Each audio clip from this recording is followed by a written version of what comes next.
combien de vous, en fait, connaissent ChatGPT? C'est pas mal, il y a une bonne partie. Combien de vous connaissent, par exemple, Midjourney? Ok, un peu moins, mais c'est pas mal. Ok. Donc, entre magie et science, qu'est-ce que ça veut dire? Et du coup, je vous ai concocté un parcours qu'on va faire ensemble. Et le but pour moi aujourd'hui, ça sera qu'à partir de maintenant, vous sortirez de cette conférence que nous avons passée ensemble et la prochaine fois que vous entendrez parler d'intelligence artificielle, vous vous sentirez acculturé dessus. Vous vous sentirez en fait à l'aise avec certains termes et certains mots, certaines tournures de phrases, expressions qui arrêteront d'être mystiques et qui vont commencer à se lier à des images mentales du quotidien, des choses que vous connaissez, et ça va les rapporter aux choses que vous avez l'habitude de côtoyer. Donc la première chose que j'aimerais bien voir avec vous, en fait, ce sont 3 sujets que dans la grande majorité des gens, grossièrement, il y a un peu de confusion sur ce sujet-là. Donc on va parler justement de business intelligence, machine learning et intelligence artificielle. Alors si bien que ces 3 champs d'application sont les 3 portés sur la data, par data en fait on va parler justement des informations que vous utilisez en termes de votre exploitation technique, de votre exploitation commerciale, de votre exploitation professionnelle. Ce ne sont pas en fait la même façon d'aborder les problèmes. Lorsque vous faites business intelligence, exactement comme le mot lui-même le dit, en fait, vous êtes de l'intelligence business, vous utilisez ces informations-là, vous transférez, vous transformez, vous traitez des données dans le but d'identifier des tendances. Je vais bien m'arrêter un instant sur ça. Une tendance n'est pas une prédiction. Lorsque vous analysez les informations, vous avez une tendance qui vous permet de faire éventuellement, potentiellement, des prédictions. OK?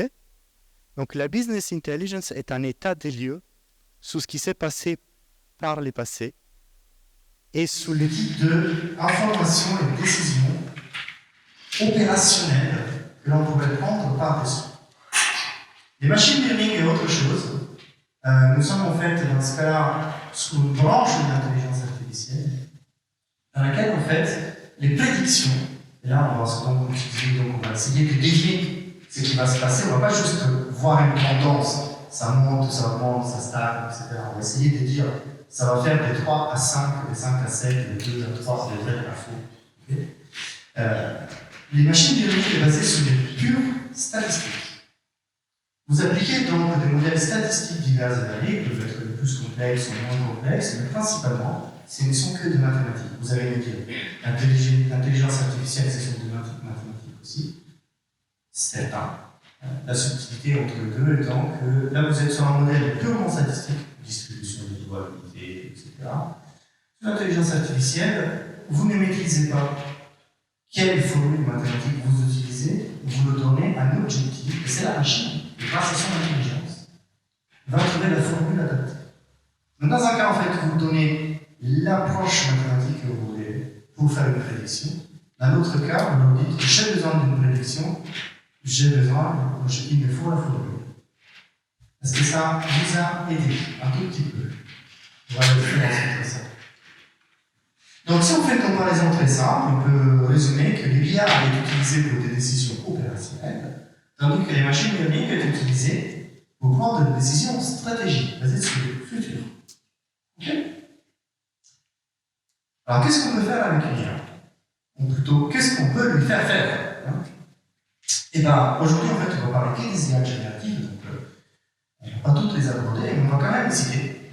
Il existe plusieurs types d'IA. Principalement, il y a 4 familles, il y en a d'autres, on va dire que 4 c'est déjà pas mal. Nous avons donc les IA régressifs, ce qui paraît un gros mot pour dire en fait que le but de cette IA c'est de donner une valeur précise 1, 3, 5, 17, 22. Okay. On peut parler des modèles de classification, donc son but c'est de dire chat ou chien. ou meuble, ou table, ou personne. Voilà. Donc elle va nous donner une catégorie précise. On va parler des modèles de clustering, qui sont un peu plus complexes, mais principalement, ça va nous dire il y a à peu près 5 tendances dans cette salle. On ne connaît pas exactement quelles sont les tendances. On peut interroger l'IA derrière, on dit oui, il y a des gens avec 2 mètres carrés, ronds, sans lunettes, avec des lentilles. Ou alors on peut nous trier par rapport à la couleur des cheveux, ou des gens qui portent la chemise, etc. Bref, on lui demande de nous trouver des patterns sans forcément savoir lesquels. Nous ne les dictons pas. Ok? Donc il va nous trouver 2 patterns qu'on va pouvoir exploiter par la suite. Et celle qui nous intéresse aujourd'hui, les IA génératives, dont en fait le but, c'est sur la base d'une expérience donnée, générer quelque chose de statistiquement probable. Ceci peut être une image, peut être un son, peut être un texte. Okay. Donc, grossièrement, on peut résumer, on a besoin d'une valeur précise, on a besoin d'une catégorie, on a besoin de tendances dans les systèmes, ou on a besoin de augmenter ce qu'on est en train de faire. Ça vous a aidé?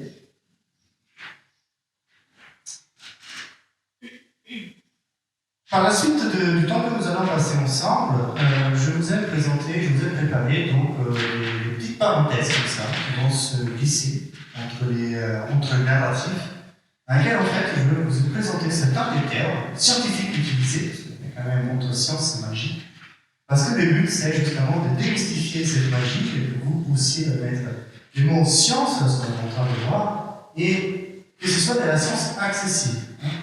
Donc on va prendre ensemble certains des termes qui sont utilisés dans les documents, dans la présentation d'intelligence artificielle, et on va essayer de les expliquer de façon accessible. Donc, lorsque vous êtes face à une intelligence artificielle, la première porte d'entrée, ça va être les informations que vous essayez de lui faire digérer. Parce que, en fait, tout modèle en fait, qui est prédictif, il doit quand même avoir une connaissance de ce que vous lui demandez de prédire. Ça, c'est une étape indispensable. Donc, et principalement, lorsque vous êtes face à l'ingérence, la phase de digestion en fait, des informations, de la conception du lien, vous avez 3 approches possibles. Vous pouvez être dans une approche supervisée, non supervisée, et par renforcement. Ces 3 termes, finalement, sont plutôt simples. Par exemple, un apprentissage supervisé, c'est l'équivalent d'apprendre quelque chose avec un professeur, que dès que vous répondez à une question, vous répondez tout de suite, vous avez bon, vous avez pas bon. Littéralement, vous avez un feedback immédiat. Vous êtes en train de faire ingérer une information à votre intelligence artificielle qui apprend ce que vous essayez de lui transmettre, et vous lui dites tout de suite si elle a bon ou pas bon. Dans les cas, en fait, d'un apprentissage non supervisé, en fait, vous êtes un peu comme si vous essayez d'être autant présent sur un sujet. On vous donne un objectif, en fait, on ne vous donne pas toutes les clés. Vous demandez au vocabulaire, par exemple, de trier, séparer les flux, mais vous ne dites pas les critères.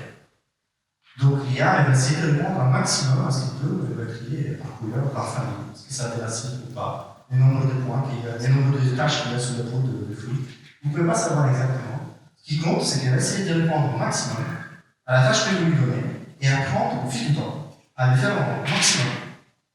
C'est un peu bizarre comme approche, mais finalement ça a un intérêt parce que ça vous permet de découvrir des relations dans les informations que vous lui donnez et empiriquement, vous, de façon naturelle, vous n'aurez pas cherché parce que vous aurez introduit une information qui vous paraissait pertinente et du coup vous aurez potentiellement passé à côté d'une information qui est pertinente mais que vous ne voyez pas.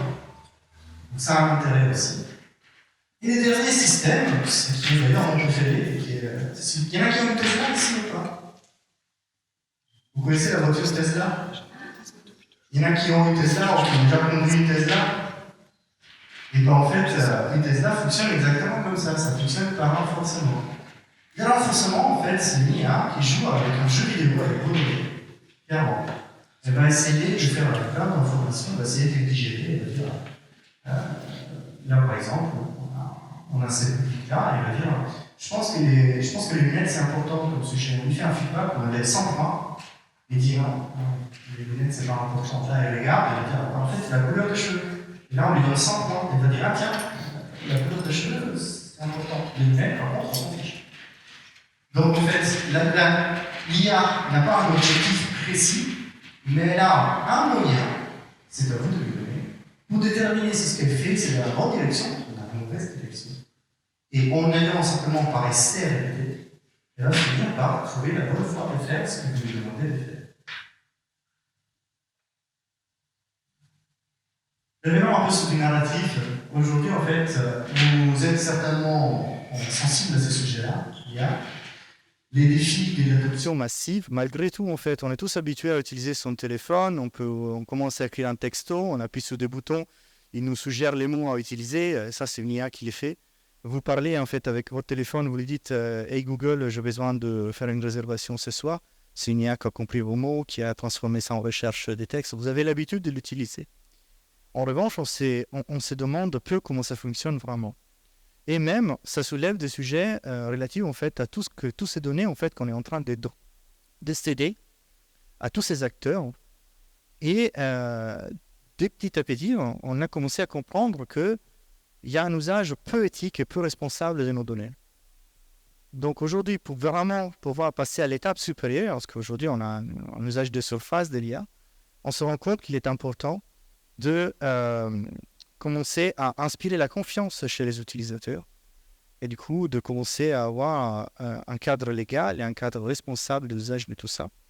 Et seulement si on arrive à travailler sur ça, et d'où l'importance en fait de faire des ateliers comme celui-ci et aussi du salon qu'on est en train d'organiser pour sensibiliser les entreprises, parce que si nous ne faisons pas confiance aux entreprises qui utilisent nos données, on ne risque pas en fait de pouvoir faire un usage suffisamment établi pour avoir un usage vraiment massif. Nous avons vu ensemble tout à l'heure en fait comment on peut permettre à une IA d'ingérer des informations pour commencer à l'utiliser. Maintenant, en fait, on va voir quelles sont les possibles dérives lorsqu'on le fait ensemble.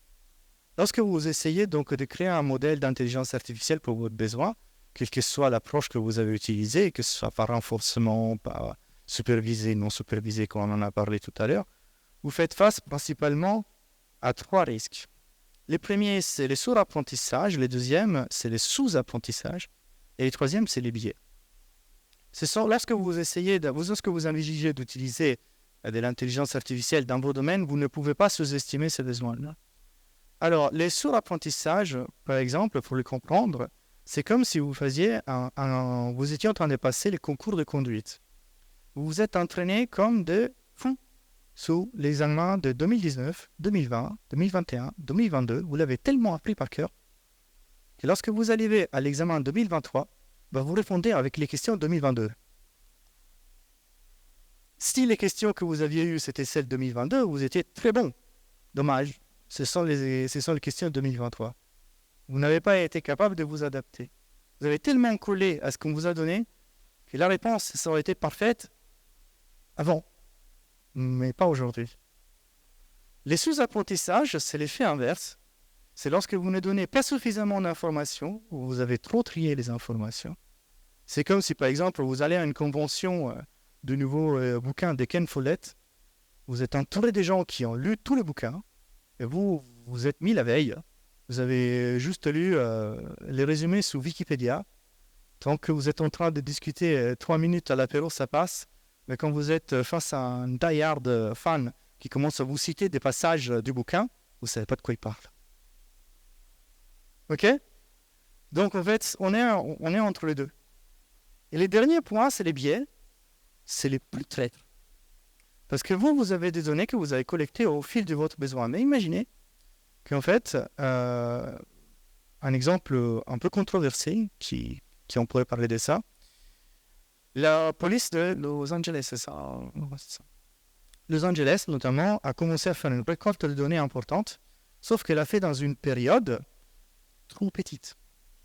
Et en fait, ils ont collecté les nombres de crimes dans une période qui fait qu'a mis en avant une population plutôt qu'une autre face au type de crimes qui étaient retrouvés à certains endroits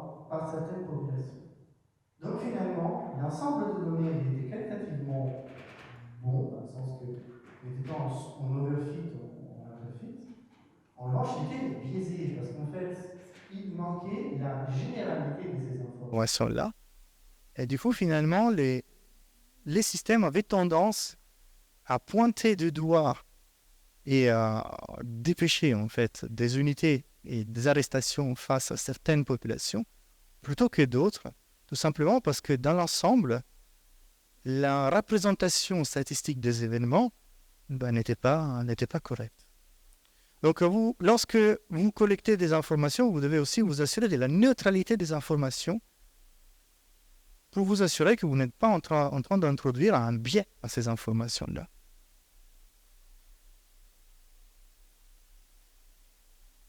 Alors, nous nous en sommes où aujourd'hui, en fait?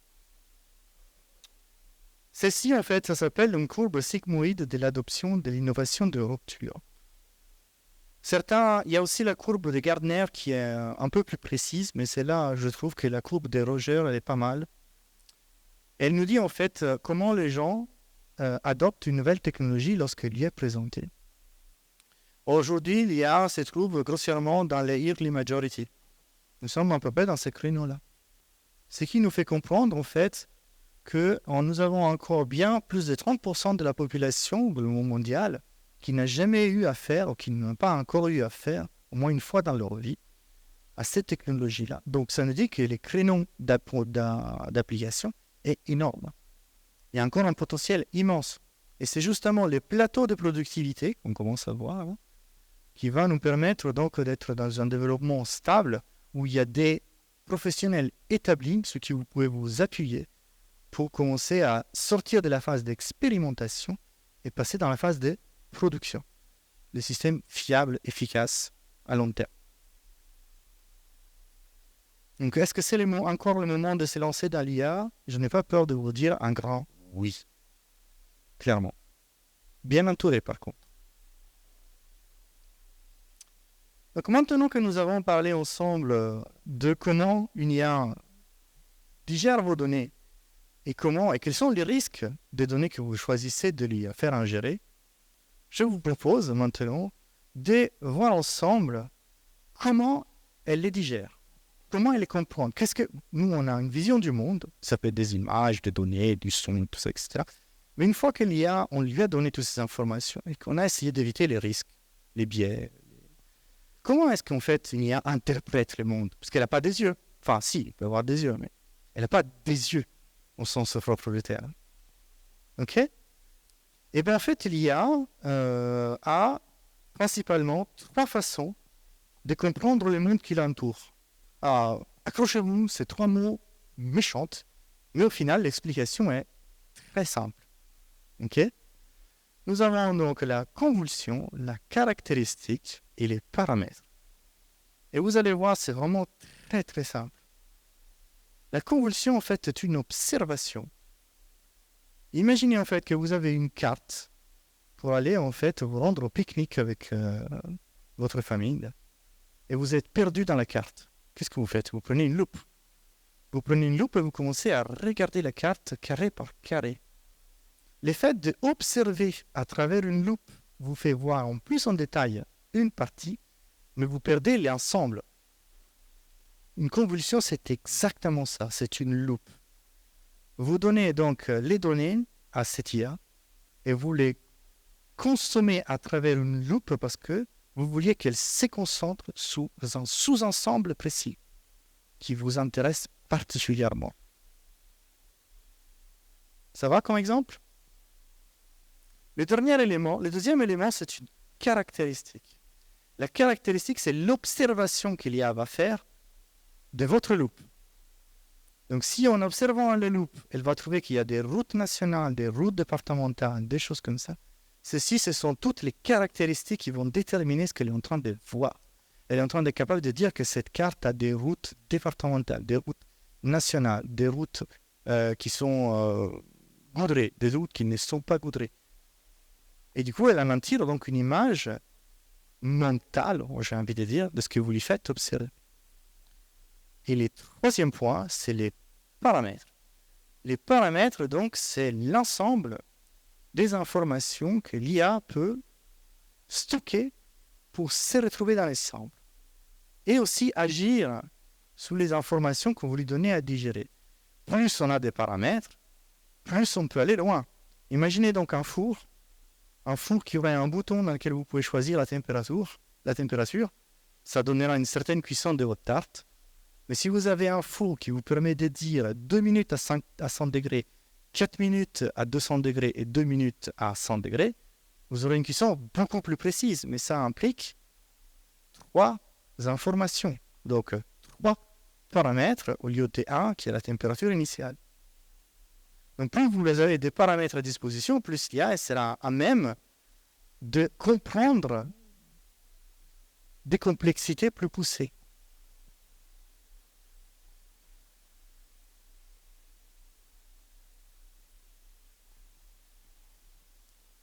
Ces données qui datent des années 2000, grossièrement, ne sont pas très à jour, mais en revanche sont quand même très représentatives.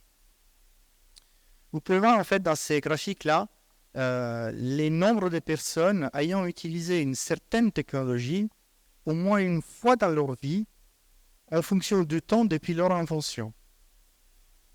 C'est-à-dire en fait qu'il a fallu 90 ans depuis l'invention de l'avion pour que 95% des gens aient au moins monté sur un avion une fois dans leur vie. On peut constater quelque chose d'assez édifiant. Les technologies, soi-disant, de l'époque moderne, comme l'automobile, l'avion, ont mis beaucoup de temps à s'adapter, alors que contemporaine, excusez-moi, je dis le contraire. Alors qu'en fait, dans l'époque moderne, finalement, on se retrouve que les nouvelles technologies ont une adoption extrêmement violente. Internet, en moins de 10 ans, plus d'une personne sur 3 l'avait déjà utilisé. Aujourd'hui, on est aux alentours de 70, grossièrement, avec les données un peu plus à jour. L'intelligence artificielle s'inscrit grossièrement entre les téléphones mobiles et Internet. Donc, ce qui nous dit en fait qu'on a un créneau inférieur à 5 ans avant que plus que 2/3 de la population soit confrontée à l'IA quotidiennement au moins une fois. Donc, il y a un potentiel immense d'application.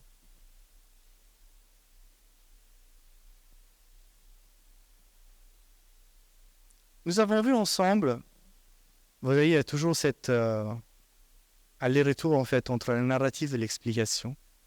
Donc en fait, nous avons vu ensemble en première phase comment on sélectionne ce qu'on veut faire apprendre à une IA. Et nous avons vu ensemble en fait comment l'IA voit les mondes qu'on essaye de lui faire observer. Alors, intéressons-nous pendant un petit instant à comment l'IA nous répond. Comment est-ce qu'une IA en fait nous répond?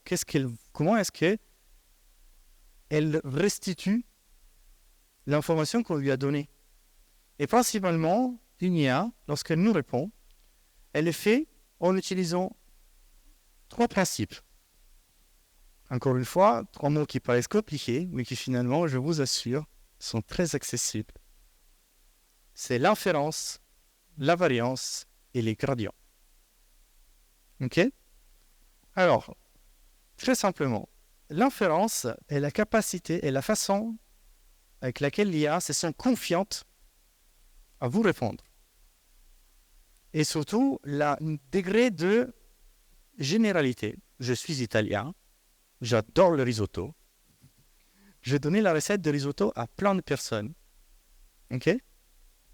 Votre niveau d'inférence lorsque vous faites un risotto est variable en fonction du fait que vous avez compris que cette recette inclut du riz, du beurre et des champignons, parmesan et champignons. Ok? Vous avez donc une inférence très haute parce que vous êtes très lié à l'information que je vais vous donner. Mais si vous prenez un peu du recul, vous comprenez en fait que finalement, un risotto proprement dit, c'est une recette, mais c'est plutôt une technique. Ainsi, en fait, si vous avez une inférence un peu plus basse, donc vous prenez plus du recul, vous allez comprendre que c'est un féculent, une matière grasse et un légume. Et ainsi, vous serez capable de faire un risotto de beaucoup plus de choses que ce que je vous ai donné juste en données d'entrée.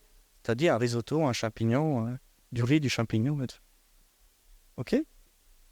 Donc, c'est les degrés avec lesquels l'IA a compris la généralité et répond aux généralités de l'information que vous lui avez donnée en entrée. La variance, c'est exactement l'opposé.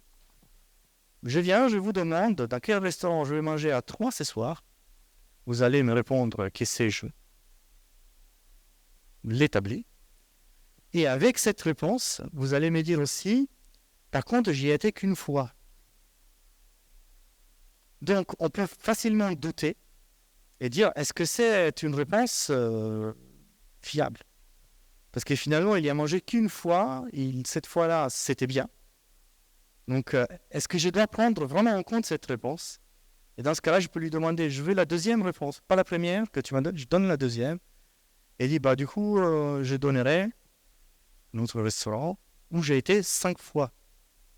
Peut-être qu'il est moins bien, mais moi, je peux décider de prendre la deuxième option, laquelle je sais qu'il est pas parfait, mais je suis presque sûr que ça va être ça, que l'autre, on prend un pari complet, parce que ça se trouve que moi, je vais prendre un steak, il n'a pas mangé des steaks, c'était pas bon, je suis déçu. OK? Et le dernier élément, c'est les gradients. Les gradients, si on veut prendre un exemple, c'est une boussole qui vous indique, vous êtes en promenade sur une montagne. Et les gradients, c'est le boussole qui vous indique systématiquement les parcours les plus courts. Donc, non seulement, en fait, l'IA va vous répondre avec un certain degré de confiance et un certain degré de généralité, mais en plus, elle va essayer de vous donner la réponse qui lui coûte le moins cher à répondre. Parce qu'il y a, c'est exactement comme tous les ingénieurs du monde, c'est une feignante. Du coup, elle va systématiquement choisir l'info qui lui coûte le moins d'efforts possible à vous répondre. Et pour calculer quel est l'effort minimal pour vous répondre, il faut qu'elle ait un ensemble d'informations qui lui permet de calculer les terrains les plus glissants. Comme ça, elle va faire le moins d'efforts possible. Ça vous parle? Rétrospective de la popularité des solutions. Et c'est assez intéressant. Bien, notamment, j'ai envie qu'on s'arrête légèrement ici. Ces données sont de 2018 et malgré tout, en fait, je trouve ça étonnant, c'est de voir en fait que l'usage intensif, massif des assistants vocaux est beaucoup plus présent chez les Quanta et les Anta que les jeunes actifs. C'est quand même assez étonnant de voir en fait que finalement, déjà en 2018, c'était plus en fait les 30, 40, 50 et plus qui avaient un usage vraiment intense de ces technologies, ce qui nous laisse comprendre en fait qu'il s'agit d'une technologie inclusive. L'intelligence artificielle, malgré sa complexité, n'est pas quelque chose qui effraie les gens qui sont éloignés potentiellement de la technologie, mais bien au contraire, ça les aide à s'en servir. Et ça, c'est super intéressant comme information parce qu'en plus, on a quelques données historiques. Là, on a une différence entre 2013 et 2018, 2013 et 2018, donc 5 ans de différence. Et en fait, ce qui est assez intéressant, c'est que on leur a demandé quel usage ils ont fait pour acheter des IA, dans ce cas-là, de l'assistance audio, enfin, en assistant visuel, enfin, assistant vocal, merci. Voilà, et combien ils l'ont fait. Et c'est assez intéressant de voir en fait que par quelques cas, dans lesquels en fait finalement les gens ont peut-être qu'ils préfèrent faire leurs courses eux-mêmes, pour l'ensemble des autres éléments, on peut voir que pour acheter un bouquin, pour acheter des éléments d'électronique, pour les transports, pour réserver, surtout pour les vêtements et pour les voyages, où c'était complètement absent en 2013. En 2018, on a dit je m'en sers tous les jours. C'est quand même fou de se rendre compte qu'à peine en 5 ans, et c'était pas si évolué que ça l'est aujourd'hui, un assistant vocal, on a un tel niveau d'intégration, surtout de la part de la population 30, 40, 50 et plus. Donc, on sait qu'aujourd'hui, la population active 40, 50 et 50 plus, ce sont la force de travail la plus puissante. Donc, c'est quand même une opportunité de leur simplifier la vie via l'IA non négligeable. Donc, nous avons vu ensemble comment une IA voit les mondes et comment on lui apprend, comment est-ce qu'on peut lui enseigner certains détails. Nous avons principalement, là encore, 3 critères. 3 critères très simples que je vais survoler très vite. C'est-à-dire que vous pouvez donc dire à une IA à quelle fréquence et à quelle vitesse il faut qu'elle apprenne ce que vous lui donnez. Plus vous lui donnez de l'apprentissage rapide, moins elle va saisir les informations. L'exemple pratique, c'est un touriste chinois qui visite la ville. On connaît un peu cet exemple. En 48 heures, ils vont essayer de voir absolument l'ensemble des landmarks de la ville. En revanche, ils vont passer que 5 minutes chacun. Ils ne vont pas forcément retenir l'ensemble des informations. Un touriste italien, il va s'élever à 10 heures, déjà, première chose. La deuxième, c'est qu'il va plutôt privilégier de visiter 3 monuments, mais vraiment dans les détails. Donc, est-ce que vous voulez quelque chose qui connaît un peu tout, mais pas très bien, ou est-ce que vous voulez quelque chose qui est très peu, mais très bien? Ça, c'est ce qu'on appelle, en fait, les taux d'apprentissage. Donc, c'est ce que vous voulez ressortir qui vous permet de dire quel usage vous allez en faire. Je vais survoler assez rapidement sur les autres éléments, mais principalement, les deux fonctions d'activation et de perte, ce sont aussi, en fait, à quel niveau vous souhaitez que l'IA considère une information importante ou pas. En gros, c'est les déclics. Qu'est-ce que, en fait, ça vous permet de paramétrer à quel moment une information doit faire les déclics et déclencher les raisonnements ou juste je stocke et on verra ça plus tard.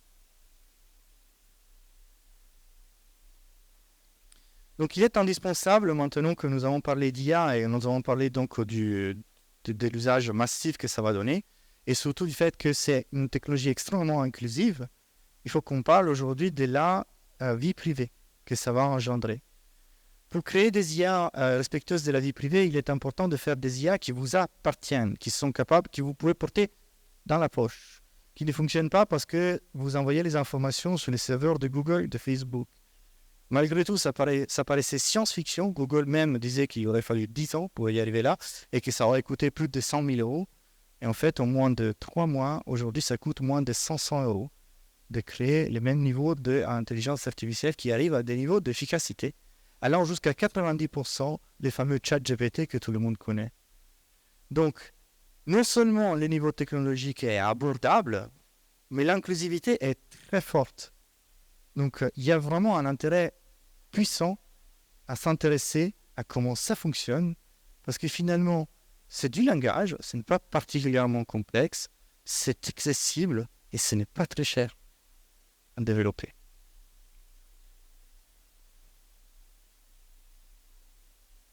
Si nous avons vu en fait comment une IA digère une information et comment on peut l'influencer pour déterminer qu'est-ce qui est important de pas, de ce qui ne l'est pas et de ce qui nous intéresse d'être retenu ou pas, comment est-ce qu'on l'évalue? En fait, on l'évalue de plusieurs façons. On a principalement 2 paramètres.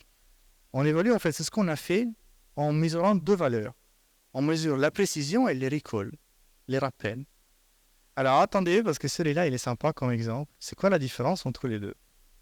Imaginez que vous avez un sac de 100 pommes. Chacun, vous avez devant vous un sac de 100 pommes. OK? Et devant vous, vous avez aussi 2 paniers. Un panier de pommes vertes, un panier vert et un panier rouge. Et devant, vous avez 100 pommes rouges et vertes. Vous avez 80 pommes rouges et 20 pommes vertes.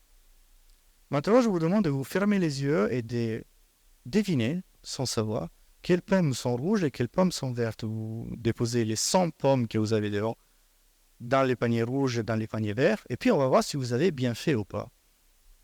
OK? Donc, si vous avez mis 70 pommes rouges sous les 80 et 10 pommes vertes sous les 20 dans les bons paniers, vous avez donc placé 80 pommes sous les 100 total au bon endroit. Ainsi, vous avez une précision de 80%. Les rappels est un autre contexte. Là, on reprend le même exemple. Donc, là, on va faire un rappel qui est spécifique. Et là, on va faire un rappel sous les pommes rouges, précisément. Et ce qui va nous intéresser, c'est de combien de pommes rouges, à l'ensemble, étaient dans les paniers rouges. Et du coup, on avait 70 pommes rouges sous 80. Donc, notre rappel sous les paramètres rouges est de 87%. 87,5. Pourquoi? Parce que 87% des pommes rouges étaient au bon endroit. Ce n'est pas sur l'ensemble, c'est sur un paramètre spécifique. Et principalement, on va appeler le score F1 dans le modèle les bulletins de notes. Donc en fait, on va faire un ensemble de ce qui a été bien fait, de ce qui n'a pas bien fait, quels paramètres ont bien fonctionné, de ceux qui n'ont pas bien fonctionné. et on établit un rappel, en fait on établit un bulletin de notes, et la fiche F1, c'est ce qui va nous dire en fait le résultat de ce qu'on a créé. Est-ce qu'il est bon ou pas, en quoi il est bon et en quoi il est mauvais. Ainsi, nous pouvons réajuster, réadapter, modifier.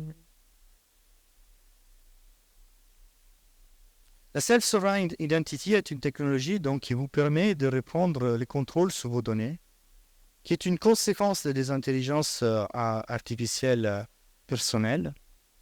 Et donc, c'est la possibilité donc, de vous créer des assistants qui vont donc vous aider sur les informations que vous lui donnez de digérer, mais qui vous appartient et qui ne sort pas de votre poche, qui ne sort pas de votre cercle de contrôle. On sait qu'aujourd'hui, les technologies les plus avancées de Self-Sovereign Identity sont développées sur la blockchain, pour des raisons... Est-ce qu'il y en a qui sont à peu près au courant sur ce sujet-là? Les Web3 et la blockchain, ça vous parle un tout petit peu? En 2 mots, vous avez la possibilité d'avoir une traçabilité complète de ce que vous mettez à disposition et un contrôle de ce que vous partagez. Donc, ces 2 technologies-là, donc les Self-Sovereign Identity, la blockchain et l'IA, puisque l'IA se base sur des données de qualité, et que lorsque vous êtes vous-même, que vous les créez, vous les sélectionnez et vous décidez de les mettre à disposition, ce sont forcément des données de haute qualité. Il paraît évident, en fait, qu'il va y avoir une convergence de ces technologies-là sur un terme allant de 5 à 10 ans, parce qu'ils sont sous des intérêts communs. D'ailleurs, on a un salon qui s'organise le 21-22 septembre, qui discute justement de la convergence de l'IA et de la blockchain, avec mon associé Samuel qui s'y présente dans le public. Et vous pouvez trouver des flyers explicatifs à l'entrée. Si ça vous intéresse d'explorer cette piste, vous serez carrément le bienvenu. Nous avons donc discuté de comment une IA en fait digère les informations, comment est-ce qu'en fait on lui dit qu'est-ce qui est important de ce qui ne l'est pas, comment est-ce qu'on rectifie ce qu'elle a fait, comment est-ce qu'on évalue si elle a fait son boulot ou pas. Maintenant, nous allons dire, est-ce que en fait ça marche par magie ou ça marche comment en fait, ça marche par des stratégies. Ouais, parce qu'en fait, si une IA est trop générique, vous l'aurez compris, en fait, il faudra beaucoup trop d'informations pour qu'elle soit efficace. Donc en fait, finalement, une façon d'appliquer l'intelligence artificielle dans son domaine, c'est finalement d'appliquer des stratégies. Et encore une fois, ce n'est pas qu'il y en a 3, mais j'ai choisi pour chaque passage de vous en sélectionner que 3, pour réduire les simplicités. Mais principalement, on peut le réduire à 3 catégories principales. Donc vous prenez des données, vous les partagez en 3 ensembles, et vous prenez donc un ensemble d'entraînement, qui donc servira à comprendre le monde que vous lui faites comprendre, un entraînement des tests, qui vous permet donc de savoir si vous êtes sur la bonne direction, donc, et un ensemble de validations, qui permet donc de voir si vous ne vous êtes pas écarté. L'exemple pratique, si les données d'entraînement, ce sont les textes, les boucles textes que vous êtes en train d'apprendre à l'école, les ensembles des tests, ce sont les partiels. Les validations, ce sont l'examen blanc, sur lequel finalement vous passez dessus et vous voyez s'il faut passer au rattrapage ou pas. Qu'est-ce qu'il vous faut préparer pour ne pas passer au rattrapage lors du test? Donc avec cette approche-là, vous pouvez non seulement rajuster, évaluer en cours de route et adapter en fonction de ce que vous en ressortez. Donc combien de routes avant de réussir une transition vers une IA à usage massif? J'aimerais bien avoir quelques objectifs, quelques points de vue d'ici, si vous voulez vous prendre l'occasion pour vous exprimer à ce moment-là. D'après vous, en combien d'années, en fait, on aura une IA dans votre poche qui fonctionne vraiment pour vous, exclusivement pour vous, qu'il n'y a pas besoin d'être connecté à Internet, qui fonctionne sous vos habitudes et vos usages? Quelle est votre opinion là-dessus?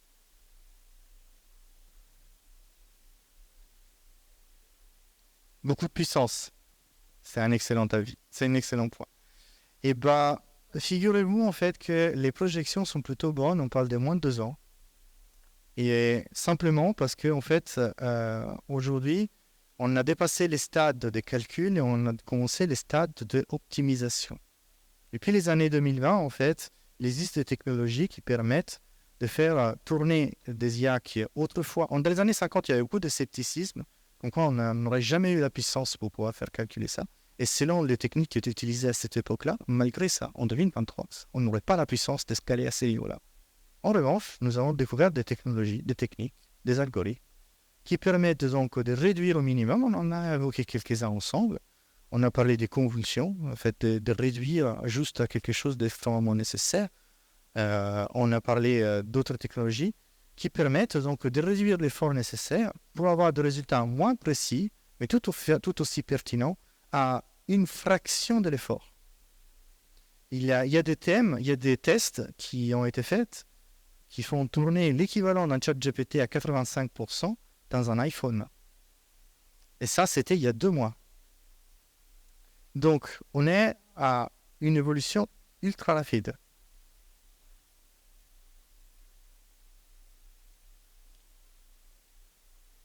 La dernière approche que je voudrais vous présenter, c'est qu'en fait, éviter de penser l'IA comme un fourre-tout qui peut faire tout et n'importe quoi. En réalité, en fait, une IA, c'est exactement comme un team des personnes qui travaillent. Elles sont chacune avec sa spécialité. Il y en a qui sont plus génériques et d'autres qui sont plus spécialisées. Et en fait, on peut utiliser un team de plusieurs façons. On appelle ça en fait une stratégie. Et cette stratégie, ça s'appelle l'ensemble learning, qui est donc la capacité de prendre plusieurs IA pour le faire travailler ensemble pour obtenir un résultat plus complexe. Au lieu de faire une IA excessivement complexe, on va faire plein de petites IA qui vont travailler ensemble. Et c'est pratiquement l'approche qu'on utilise aujourd'hui pour réduire l'effort au nombre de complexités, parce que c'est les nombres de complexités des paramètres qui demandent du calcul, et c'est exponentiel.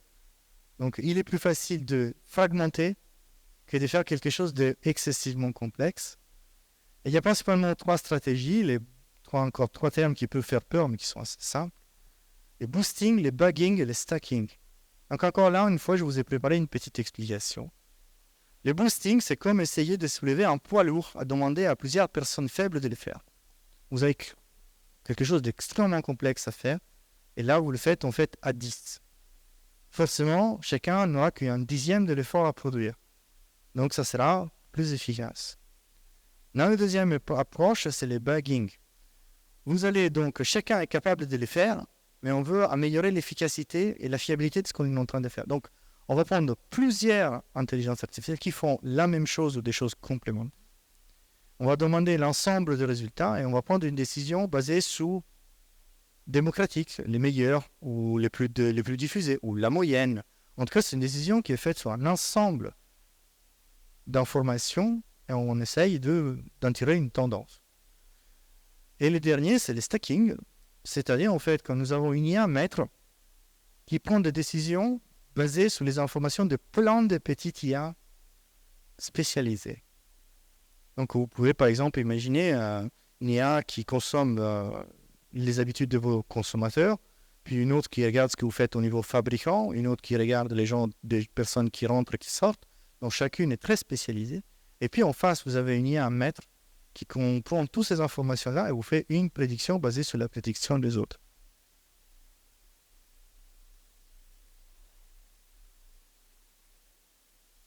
Je vous ai déjà parlé rapidement donc, de l'histoire. On en a parlé, l'hiver de l'IA des années 70-80, lorsqu'on n'avait pas entamé l'optimisation, on savait qu'il n'y avait pas moyen de faire tourner ce qu'on voulait. On n'avait pas la puissance matérielle et on ne voyait pas les projections qui disaient qu'un jour on n'y serait jamais arrivé.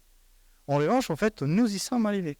Nous y sommes arrivés principalement grâce aux années 2000 et 2010, là où en fait on a eu l'émergence de modèles dégénératifs comme les GAN et les modèles des langages comme GPT-2 et GPT-3, qui sont les parents et les grands-parents de ChatGPT, et qui nous ont donc permis d'utiliser des modèles qui sont très optimisés, qui consomment très peu de ressources, et qui sont très généralistes, donc avec une variance très faible, comme on a dit au début, et qui donc nous permet donc de démultiplier les efforts et réduire donc les coûts en termes de puissance, de calcul, de temps, d'espace, etc. Donc, les 3 grandes évolutions des années 2010 qui ont permis donc de rendre possible l'explosion qu'on a aujourd'hui, ce sont 3. Donc, nous avons donc les GAN, les transformers et les auto-encodeurs, encore 3 mots qui peuvent faire peur, mais qui sont très simples à comprendre. Donc, les réseaux adversifs génératifs, vous pouvez imaginer en fait que vous essayez d'apprendre à peindre. Vous avez en face quelqu'un qui est quelqu'un qui est un galériste, ça se dit ça. Voilà. Okay. Vous avez en face un galériste, il ne vous enseigne pas à peindre. En revanche, à chaque fois que vous avez fini une œuvre, il vous dit c'est bien, c'est pas bien. Les galéristes, ils savent très bien quel style vous devez développer, mais vous le commandent pas. En revanche, vous, à force de recevoir des bien, pas bien, vous allez petit à petit apprendre à peindre tel que les galéristes voudraient que vous le fassiez. Avec le fait que les machines sont peut-être un peu bêtes, mais très très rapides, nous pouvons faire ces processus des milliards de fois. Et à un moment donné, en fait, on ne sait pas comment on y est parvenu, mais on arrive à mimer quelque chose qui n'aurait pas pu être fait pragmatiquement. Et c'est justement cette approche-là qui a permis de créer les générateurs d'images, les générateurs de sons, les générateurs de musique, parce qu'il est facile de déterminer si quelque chose est agréable à l'oreille ou pas. En revanche, c'est très difficile d'écrire quelque chose qui fait du son agréable à l'oreille. Donc, vous écrivez quelque chose qui dit c'est bon à écouter, c'est pas bon à écouter, et vous laissez la machine tenter des milliards de fois jusqu'à ce qu'elle y parvienne. Donc, cette approche, c'est magique. Les deuxièmes approches sont les transformers. Les transformers ont permis donc de réduire l'effort matériel nécessaire à réussir. Parce que les transformers ont la capacité de comprendre ce qui est important de ce qui est négligeable. L'exemple que je vous ai pris, imaginez que vous êtes au théâtre et vous avez besoin de vous concentrer sur plein de choses. Donc vous devez faire le moins d'efforts possible pour comprendre ce qui se passe dans la pièce. C'est pas la peine d'écouter les dialogues des personnages secondaires. Mais en fait, le dialogue d'un personnage secondaire devient intéressant lorsque celui-ci interagit avec un personnage principal. Donc ce n'est pas le fait qu'une personne est secondaire ou pas, c'est ce qu'elle fait qui détermine si c'est important ou pas. Et les transformers, c'est exactement ça. Ça transforme l'attention en fonction du contexte. Donc ça permet à l'IA non seulement de digérer les informations, mais aussi de discriminer en fonction du contexte et pas juste de l'information pure, s'il faut s'en servir ou pas. Et grâce à ça, on s'est rendu compte qu'on peut réduire le nombre de paramètres des dizaines de milliers de fois tout en obtenant les mêmes résultats, ou presque. Et c'est ça qui a rendu en fait cette explosion d'IA aujourd'hui, parce qu'en fait, de jour au lendemain, en 2010, en 2021 plus précisément, on s'est rendu compte que on peut faire x1000 les résultats sans faire x1000 les calculs. C'est énorme. Et les derniers, ce sont les principes d'auto-encodeur. Encore un mot qui paraît compliqué, mais on va faire un exemple. Fermez les yeux. Tout le monde ferme les yeux. Maintenant, je vous dis un truc. Je vous dis, une plage. Est-ce que vous avez en tête précisément à quoi ça ressemble une plage? Est-ce qu'il y en a qui veulent me faire une petite description? Non? Une petite description, allez. Vraiment très rapide. En 10 secondes. Vous voulez essayer?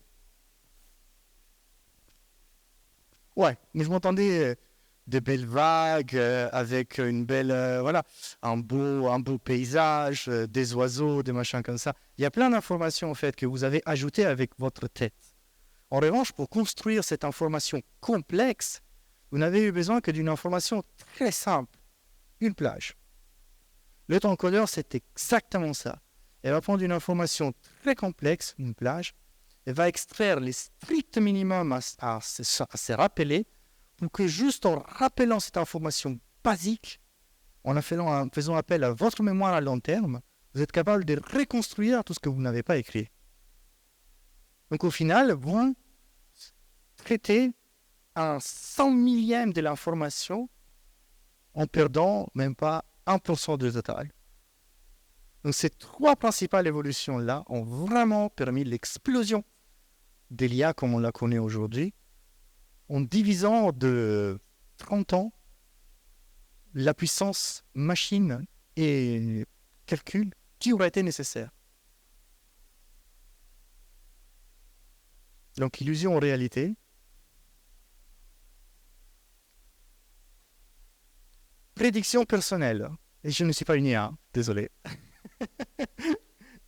Quelles sont les deux technologies vraiment à surveiller dans les prochaines années? Moi, j'en identifie deux. J'identifie les LLM, parler avec la machine, donc une machine qui est capable donc de comprendre la façon humaine de concevoir et d'exprimer un problème, et les diffusions.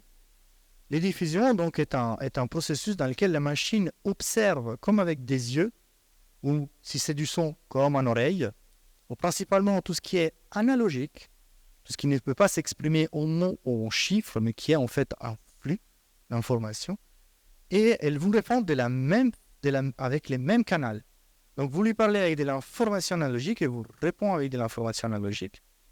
Vous voulez parler avec de l'expression écrite ou orale, elle vous répond avec de l'expression écrite ou orale. Pourquoi je parie sur ces deux technologies en particulier? Parce qu'en fait, on a vu, l'IA est une technologie inclusive, particulièrement utilisée par les 30 ans, 40 ans et, surprenamment, 50 ou plus. Donc, il faut qu'elle s'intègre dans la façon dont les humains communiquent. Et c'est justement cette inclusivité, non de l'humain, mais de la machine vers l'humain, qui fait qu'on aura une adoption massive et qui donc aura la réponse de la part du public. C'est un peu comme les Facebook d'Internet.